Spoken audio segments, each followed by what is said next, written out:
Mengandung benih Om Mafia. Bab 156. Untuk apa repot-repot membuat Anne menikahi Carlton? Padahal mereka bisa membunuh Carlton tanpa perlu menunggu terlalu lama. Apa sebenarnya tujuan pernikahan itu, Tuan Hamilton?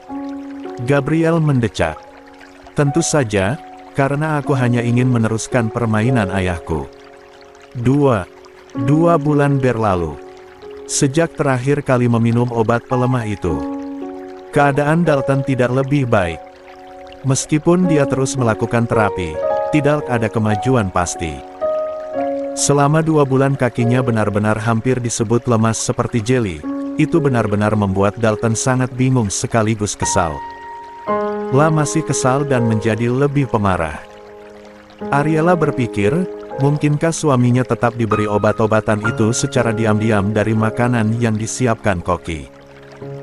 Itu kemungkinan yang masuk akal, tetapi setelah beberapa hari mengamati si koki, tidak ada hal yang mencurigakan. Setelah melakukan komunikasi dengan Der, pria itu berkata bahwa itu adalah efek dari obat yang diberikan sebelumnya. Efek jangka panjang. Bayangkan saja, jika Dalton mengonsumsi obat itu sampai beberapa bulan, dia benar-benar akan lumpuh permanen, karena obat itu diciptakan untuk merusak saraf. Sebab, selama 2 bulan terakhir saja obat tersebut kembali membuat Dalton mati rasa, dan itu membuatnya sangat frustrasi. Ariella tidak menyerah begitu saja. Ia terus berada di sisi Dalton. Mereka seringkali bercinta, dan cara itu ampuh membuat Dalton merasa diinginkan. Baru akhir-akhir ini Dalton mulai merasakan kakinya kembali. Ia sangat senang. Pagi ini, Ariella bangun lebih awal. Ia melakukan jogging di sekitar rumah bergaya hacienda itu, yang sebenarnya hanyalah kedok Ariella untuk mengawasi sekitar. Ia berputar bolak-balik pagi itu, lalu ketika sedang beristirahat di halaman rumah, Ariella menyapa tukang kebun yang sedang bekerja menyiram pot-pot bunga di sekitar sana. Hari yang cerah bukan, Nona? Suara si tukang kebun terdengar ramah. Ya, bagus sekali untuk olahraga. Pria itu sudah bekerja sekitar sebulan lalu, menggantikan pamannya yang tiba-tiba mengalami stroke. Ariella berteman baik dengan paman si tukang kebun, mereka sering menikmati secangkir kopi bersama. Tuan Winslow, apakah kau sudah mendapatkan kopi? Saat Ariella dan pria itu sedang berbicara soal cuaca, si bibi asisten muncul, keponakan Tuan Winslow itu menoleh dan tersenyum lebar. Ada luka bakar besar di sebagian sisi wajah pria itu, meskipun demikian Winslow muda tidak mengasingkan diri. Belum, bibi. 3. Apa kau mau kopi? Aku bisa mengambilkan termos kecil untukmu. Oh, terima kasih. Masih terlalu awal untuk bekerja hari ini, kata wanita itu. Lalu dia masuk ke dalam. Ariella berbicara lagi dengan pria itu sementara dia mulai mengeluarkan tanaman-tanaman yang kering dari dalam pot. Ariella memperhatikannya dengan seksama. Tak lama kemudian, bibi asisten kembali lagi, membawakan termos kecil berisi kopi yang nikmat. Terima kasih, bibi. Kau baik sekali. Wanita gemuk itu menepuk-nepuk punggung si keponakan Tuan Winslow. Ariella memperhatikan sambil tersenyum. Apa kau ingat? Dulu Ron membawamu tinggal di sini. Kau seusia Nona Anne kan? Tidak kusangka kau akan tumbuh sebesar ini. Kyle Winslow tersenyum, menampilkan gigi-giginya yang putih dan rapi. Mata berwarna hazel itu berbinar. Kyle Winslow punya rambut berwarna oranye, nyaris sekaku jerami, sebuah ciri khas keluarga Winslow yang sudah lama mengabdikan diri pada keluarga Langford. Aku tidak pernah melupakanmu, bibi. Setiap pagi kau datang ke sini untuk mengantarkan sarapan pada paman. Aku beberapa kali bertemu Nona Anne. Dia gadis yang cantik. Bibi asisten itu tampak senang. Belasan tahun kau pindah ke Fort Worth, akhirnya kembali juga. Wanita itu menatap luka bakar yang membuat wajah Kyle mengerut sebagian. Luka itu adalah luka yang disebabkan oleh sebuah tragedi di suatu pagi. Saat itu Kyle berumur 7 tahun, dia tinggal di rumah khusus untuk para pekerja bersama ibunya yang juga bekerja untuk keluarga Langford. Namun, karena depresi yang dialaminya akibat kematian sang suami, ibu Kyle pagi itu memasak air, dan dengan sengaja menyiramkan air yang mendidih itu ke sisi wajah Kyle hanya untuk membangunkannya dari tidur. Itu adalah kejadian yang sangat menghebohkan. Karena semua orang pekerja tahu tragedi itu, sebelum ibu Kyle akhirnya dibawa ke rumah sakit jiwa. Kyle dirawat oleh orang-orang di sana sampai dia berusia 8 tahun, kemudian kakek dan nenek Kyle dari pihak ayah datang, memboyong Kyle menuju Amerika. Sekarang, Kyle kembali dan sudah tumbuh dewasa. "Nona Ruby, apa kau ingin kopi juga?" Bibi asisten bertanya. Ariela tersenyum. "Ya, terima kasih. Nona bisa berbagi denganku," kata Kyle. Dia menuangkan kopi ke cangkir kecil. Ariela menerima cangkir itu dengan senyum senang. "Aromanya enak," katanya. 4. Si bibi asisten berkata, "Kurasa aku harus pergi. Ada ruangan yang masih perlu aku bersihkan. Sampai jumpa." Begitu wanita itu pergi, ekspresi di wajah Kyle berubah serius. "Dia mengawasi kita," kata Tora yang menyamar menjadi Kyle. Kata-katanya merujuk pada si bibi asisten. "Aku tidak mengira kau benar-benar bisa melakukan ini. Bagaimana caramu menyusup?" "Entahlah, aku hanya menemukan celah yang paling rapuh." Tora menyesap kopinya. Lensa kontak, cat rambut, luka bakar buatan di wajahnya, semua adalah bagian dari permainan. Ariela merasa sedikit lega karena ia tidak sendirian di sana. Akhirnya ia punya seseorang. Bagaimana keadaannya? Carlton belum bangun, dia mengeluh sakit kepala semalam dan tidak bisa tidur. "Kurasa latihan akan dimulai lebih lambat. Untuk itulah kau bisa berolahraga." Dia frustasi, kelelahan dan kesakitan. Obat sialan itu yang bertanggung jawab. "Ya, dan syukurlah kita sudah mengantisipasinya. Sebentar lagi dia pasti membaik. Kuharap. Bagaimana kakimu?" Tora menggerak-gerakkan kakinya yang 4 bulan lalu sempat patah. "Sudah lebih baik, meskipun aku masih harus berhati-hati. Katie terus memperingati aku. Dia tidak ingin jadi janda di usia muda." "Oh, Ariela sangat merindukan Katie. Bagaimana keadaannya?" "Sudah melahirkan, bayi laki-laki kami mirip sekali denganku." Katie merajuk, katanya itu tidak adil. Cengiran Tora penuh kebanggaan. "Mau bagaimana lagi? Aku yang bekerja keras malam itu." Dasar mesum. Sejenak terlihat senyum di wajah Ariela, malu tatapan matanya berubah menjadi sedih.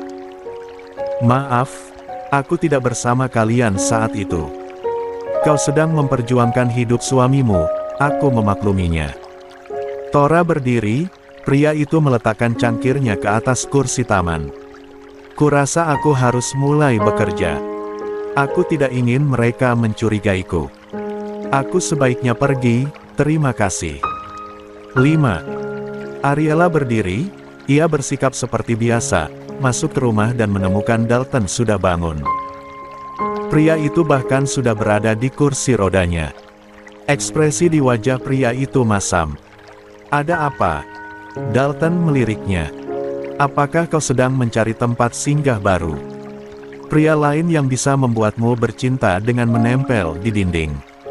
Tawa kecil Ariela nyaris meledak. "Kau ini bicara apa, Tuan?" Dalton tidak menjawab. Dia sedang cemburu. Pria itu terus mengomel sepanjang hari itu. Keesokan harinya, Ariela juga menjadi bahan omelan suaminya. Dalton terus mengumpat karena kakinya gemetar dan suasana hatinya benar-benar buruk. Pelayan, si koki, bahkan bibi asisten menjadi bahan omelannya. Lusa kemudian, Dalton berlatih terlalu keras. Sementara itu Ariela tidak memanggil asistennya. Ia benar-benar ketakutan suaminya akan melukai dirinya sendiri, sampai akhirnya Ariela menemukan Tora di luar.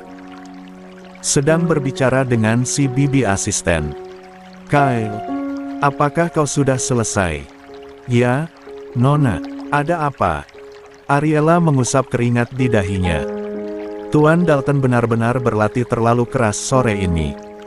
Aku butuh bantuanmu untuk berjaga-jaga seandainya dia jatuh atau lainnya. Bolehkah aku meminta bantuanmu menjaga Tuan?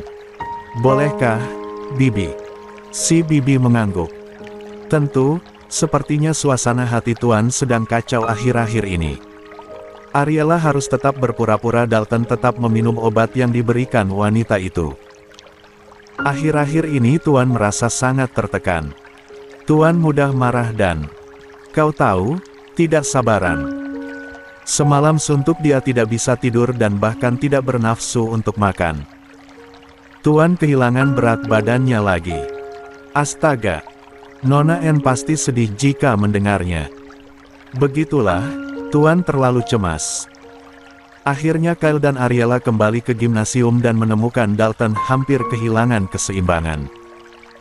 Dia hampir jatuh dalam posisi yang membahayakan. Kyle segera membantunya. Dalton sangat marah ketika Ariela mengembalikannya ke kursi roda. Aku harus berlatih. Aku sudah bosan dengan kursi roda sialan ini. Dalton nyaris meraung. Dia begitu cemburu ketika teringat Ruby berbicara sambil tertawa-tawa dengan si tukang kebun yang bertubuh jangkung dan tinggi itu beberapa hari lalu. Wajah Dalton cemberut ketika Ariela mencoba membujuknya. Tuan, kau sudah berlatih sangat keras hari ini. Bagaimana kita sudahi saja? 6. Tidak akan. Aku ingin latihan sampai 30 menit lagi. Kaki Dalton gemetaran karena terus dipaksa untuk menahan tubuhnya.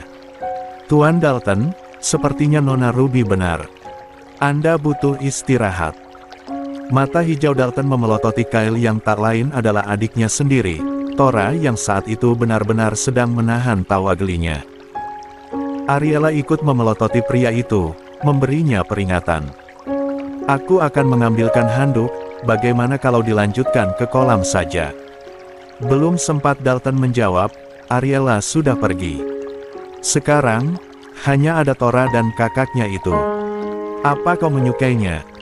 Seperti Carton, Dalton juga tidak suka basa-basi. Siapa, Tuan? Apa kau tertarik pada terapisku? Tora tersenyum lebar. Oh, maksud Anda Nona Ruby? Tentu saja, Tuan. Siapa yang tidak tertarik dengan gadis secantik dan seseksi Nona Ruby? Dia sangat baik, mau berbagi kopi denganku setiap pagi. Sebaiknya kau jauhi dia, kata Dalton dengan geram. Kenapa? Aku tidak berniat jahat pada Nona Ruby. Dalton mengepalkan tangan erat-erat. Sial. Dia benar-benar sangat cemburu. Kakakku ini bahkan jatuh cinta lagi pada istrinya, benar-benar menggemaskan, pikir Tora. Dalton tidak berkomentar. Ariela datang lagi, tepat ketika dia mencoba membantu Dalton menuju kolam renang. Dia marah besar. Kubilang aku tidak ingin berlatih di kolam renang, sialan. Kau harus melakukan pendinginan. Kubilang aku tidak ingin latihan di sana. Apa kau tuli? Ariela menghela napas dalam-dalam. Sebaiknya kau mendengarkanku, hari ini sudah cukup. Tuan Kyle, bisakah kau bantu Tuan Dalton turun ke sini? Tora tersenyum cemerlang. Dalton semakin berang. Ketika Tora mencoba membantu sang kakak turun ke kolam, Dalton menepis tangannya dengan kuat. Jangan sentuh aku. Dasar si bodoh ini. Gumam Tora, gemas. Dalton menatapnya tajam. Apa yang baru saja kau katakan? Kau mengataiku bodoh, Ariela yang sudah masuk ke kolam menepuk dahinya. 7. Tora menahan senyum. Itu. Tidak ada Tuan, aku hanya sedang mengumpati kakakku yang sangat bodoh. Pria yang tolol terhadap perempuan sekarang menjadi bodoh. Benar-benar bodoh, otaknya sedang kosong. Tora benar-benar gemas. Aku bahkan ingin memukul kepalanya agar dia menjadi pintar. Kau mengatai kakakmu bodoh, kau sendiri sepertinya tidak lebih pintar darinya. Pria tukang kebun itu tertawa. Tentu saja aku lebih pintar. Saat ini dia sedang hilang ingatan sekarang karena kepalanya terbentur sesuatu. Aku rasa sekarang otaknya menjadi sangat bodoh. Dalton mengerutkan alisnya. Apa kau sedang menyindirku? Ah, tentu saja tidak, Tuan. Kau tentu saja berbeda, kau lebih pintar darinya dan kakakku benar-benar idiot itu, kata Tora sambil menahan rasa geli di perutnya. Arg. Erangan kesakitan yang terdengar dari pria yang berbaring di sisinya membangunkan Ariela. Ia tersentak, jantungnya berdegup kencang. Dalam gelap, ia melihat Dalton menggeliat, wajahnya tegang menahan rasa sakit. Ada apa?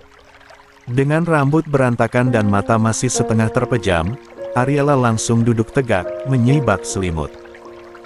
Cahaya lampu tidur yang kekuningan membias di wajah pucat suaminya. Kakiku. Kram. Dalton menengerang, rahangnya mengeras saat salah kakinya mengejang hebat. Tubuhnya melengkung, otot-otot di betisnya menegang seperti tali busur yang ditarik kuat. Ariela meraih kaki Dalton dengan cekatan, jemarinya yang terlatih mulai memijat, menekan otot-otot yang mengeras dan saling berkontraksi dengan sentuhan keibuan. Arg brengsek. Sakit sekali. Dalton menggertakkan gigi, kepalanya terangkat dari bantal karena rasa sakit yang menyengat. Keringat mulai membasahi dahinya, mengalir di pelipis dan jatuh ke lehernya. Ariela menghela napas dalam-dalam, berusaha tetap tenang meski hatinya mencelos melihat Dalton kesakitan. Ini wajar terjadi, kau terlalu memaksakan diri. Wajar, pikir Ariela. Tentu saja wajar, mengingat hari ini Dalton benar-benar memaksakan diri untuk berlatih berjalan. Semua itu hanya karena Ariela terlihat tertawa-tawa saat berbicara dengan tukang kebun. Cemburu yang kekanak-kanakan. Sungguh menggelikan. Karena latihan itu, Dalton harus membayar akibat dari keras kepalanya sendiri. 8. Sial. Dalton mengumpat di sela-sela erangannya. Otot di betisnya seolah dipelintir bagaikan tali yang disimpul dan ditarik kuat. Rasa sakit itu menjalar hingga ke pangkal pahanya, membuat tubuhnya gemetar tak terkendali. Ariela memperdalam tekanan di betis suaminya, berusaha melawan kejangan yang melumpuhkan itu. Gerakan jemarinya terampil, memijat titik-titik yang tepat. Ia tak henti mengurut kaki Dalton, berulang-ulang dengan ritme teratur, sambil sesekali mengingatkan suaminya untuk mengatur napas. Tarik napas dalam, lemaskan ototmu. Ya, begitu. Tenang, aku di sini. Perlahan, kram di kaki kanan Dalton mulai mereda. Otot-otot yang tadinya menegang seperti baja kini mulai mengendur, tetapi rupanya itu baru permulaan, karena sebelum Dalton sempat menarik napas lega, kaki kirinya kembali mengejang. Arg. Sialan. Dalton menenceng keram spray dengan kedua tangannya, buku-buku jarinya memutih. Wajahnya meringis, urat-urat di lehernya menegang. Ariela berpindah ke kaki kirinya, mengulangi gerakan yang sama. Tangannya bergerak dengan luas dan terampil, seperti seorang musisi yang akrab dengan alat musiknya. La menekan, mengurut, dan meregangkan otot yang kaku itu dengan penuh kesabaran. Dalton terengah-engah, tubuhnya basah oleh keringat yang dingin. Rasa sakitnya memang mulai berkurang, tapi ia masih bisa merasakan otot-ototnya berdenyut nyeri. Namun di sela-sela kelelahan dan rasa sakit itu, ia menyadari sesuatu. Ruby tersenyum. Mata hijaunya menyipit marah. Kenapa kau tersenyum? Apa ada yang lucu? Ariela mengangkat bahu, tetap fokus memijat kaki sang suami. Aku senang. Dalton mengerutkan kening, tak percaya dengan apa yang baru saja didengarnya. Melihatku kesakitan kau senang. Bagaimana bisa seorang terapis senang melihat pasiennya kesakitan? Ariela menahan tawa kecil. Kau tahu tidak, apa maksud semua ini? Tidak tahu, dan aku tidak peduli. Dalton mendengus, tapi ia tetap memperhatikan wanita di depannya yang terlihat begitu tenang dan penuh percaya diri. Ariella menghela napas, matanya tetap tertuju pada kakinya yang mulai mengendur. Ini artinya, ada kemajuan. Rasa sakit dan kram itu tanda bahwa otot-ototmu mulai bereaksi. Otot-ototmu mulai merespons latihan yang kau lakukan setelah sekian lama. Itu juga menandakan kemungkinan efek obatnya sudah habis. Dalton tercengang. La menatap wajah terapisnya yang serius. 9. Benarkah? Ariella mengangguk pelan, jemarinya masih terus memijat dengan gerakan yang ritmis. Tentu saja. Tuan keras kepala, kau akan mengalami kram seperti ini setiap malam. Jadi kau harus bersiap. Dalton terdiam, mencerna kata-kata wanita itu. Meskipun dia mengumpat pelan, sorot matanya mulai berubah. Kelembutan terlihat di sana. Jadi, rasa sakit ini adalah bentuk kemajuan. Baguslah, aku benar-benar tidak tahan terus duduk di kursi roda sialan itu, gumamnya sengit. Benar, artinya saraf dan ototmu mulai bekerja lagi. Meskipun lambat, kau lebih peka merasakan sesuatu di kakimu. Ini adalah langkah awal yang bagus. Ariella meraih handuk kecil yang sedikit dibasahi dan menyeka keringat di wajah suaminya. Ia melakukannya dengan lembut, seperti seorang ibu yang mengurus anaknya. Dalton memejamkan mata, menikmati sentuhan itu. Untuk kesekian kalinya sejak kecelakaan yang merenggut ingatannya, ia merasa hidup. 1 bulan berlalu sejak Ariella mengganti obat Dalton, dan perubahan mulai terlihat. Kini, pria itu bisa berdiri lebih lama, bahkan mampu berdiri dari kursi rodanya tanpa bantuan. Meski tubuhnya masih bergetar, kekuatannya perlahan kembali. Tapi yang paling mengejutkan adalah emosinya. Dalton menjadi lebih tajam, lebih curiga. Seolah pikirannya yang selama ini tertutupi kabut, kini mulai jernih. Ia mulai mempertanyakan banyak hal. Dia lebih banyak berpikir. Kau selalu ada di sampingku, ujar Dalton suatu hari ketika mereka sedang di balkon, menikmati angin laut yang berembus lembut. Kenapa? Ariella menoleh, menatapnya dengan bingung. Karena aku terapismu, Tuan. Tidak hanya itu, Dalton menyipitkan mata, memperhatikannya dengan penuh selidik. Aku bisa merasakannya, Ruby. Kau memperlakukanku lebih dari sekadar pasien. Seolah kau peduli. Terlalu peduli. Ariella menahan napas. Ini berbahaya. Tentu saja aku peduli. Kita kan sudah sering tidur bersama. Mata hijau itu tampak curiga. Kenapa aku merasa kau menyimpan sesuatu dariku? Aku hanya ingin membantu, akhirnya ia berkata, menghindari tatapan pria itu. 10. Aku ingin melihatmu berjalan lagi. Itu saja, Tuan. Dalton duduk di kursi roda, kini, mengamati bayangannya sendiri. Ariella berdiri beberapa langkah di belakangnya, menahan napas. Aku ingin mencoba, kata Dalton tiba-tiba. Ariella menegang. Mencoba apa? Dalton menatapnya melalui pantulan cermin. Melangkah. Kau yakin, Tuan? Kenapa tidak? Dalton mengarahkan kursi rodanya menuju palang-palang besi yang dipasang di kamarnya beberapa hari. Lalu, bagaimana jika Tuan jatuh? Bukankah kau akan mengobati lukanya? Ariella menelan ludah. Ya, Tuan. Tentu saja. Dalton mengulurkan tangan, meraih sebuah palang penyangga. La berpegangan erat, bergantung sementara mengangkat tubuhnya. Jantung Ariella berdetak lebih cepat. Ini adalah momen yang ia tunggu, tapi juga ia takuti. Jika Dalton bisa berjalan, maka semuanya akan berubah. Aku akan di sini. Jika Tuan jatuh, aku akan menangkapmu, Tuan. Jadi jangan ragu. Dalton sudah berdiri sekarang, dia menoleh, matanya penuh tekad. Aku tidak akan jatuh, Ruby. Lalu, dengan napas panjang, ia mengangkat kakinya. Perlahan, Ariela bisa melihat otot-otot suaminya menegang, keringat mulai terbentuk di dahinya, tapi pria itu tidak berhenti. Satu langkah. Dalton menggertakkan gigi. Lalu satu langkah lagi. Ketika kaki kanannya akhirnya menapak dengan stabil, Dalton menatap Ariela dengan ekspresi yang sulit dijelaskan. 11. Aku bisa, bisiknya. Ariela menelan ludah, matanya panas. Ya, Tuan. Kau bisa. Keesokan paginya, Ariela dikejutkan dengan kedatangan Anne. Tanpa telepon, tanpa aba-aba. Untungnya hari itu ia sudah bangun lebih awal.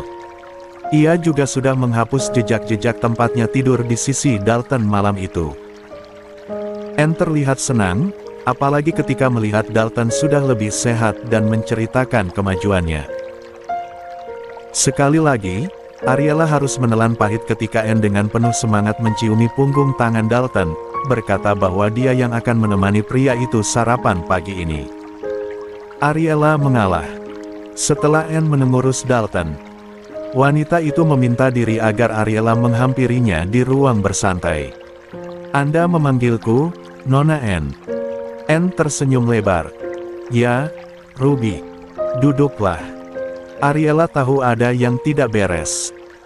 Anne memberikan sebuah amplop putih dan mendorongnya di atas meja ke arah Ariela.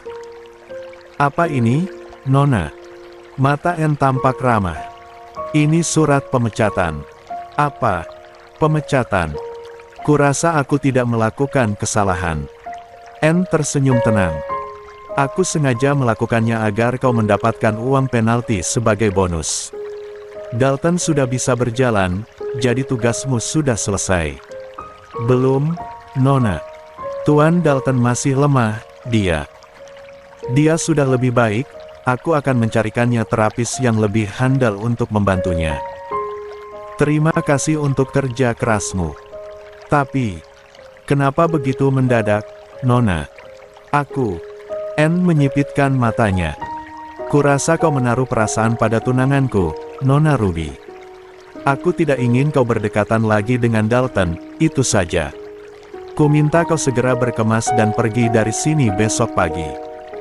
12. Anne tinggal di sana sampai sore. Dia mencurahkan perhatian sepenuhnya pada Dalton.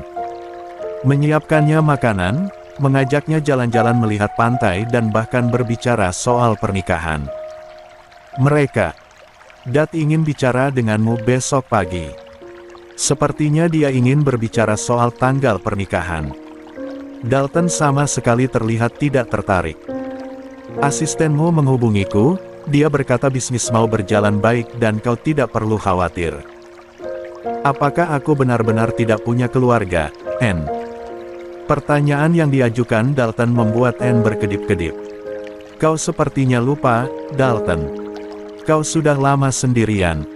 Itulah yang membuatku begitu takjub padamu. Apa kau masih belum mengingat semuanya? Dalton menjawab dengan geram rendah. Anne terlihat lega. Kau benar-benar tidak mengingat apapun. Dalton mengangkat bahu.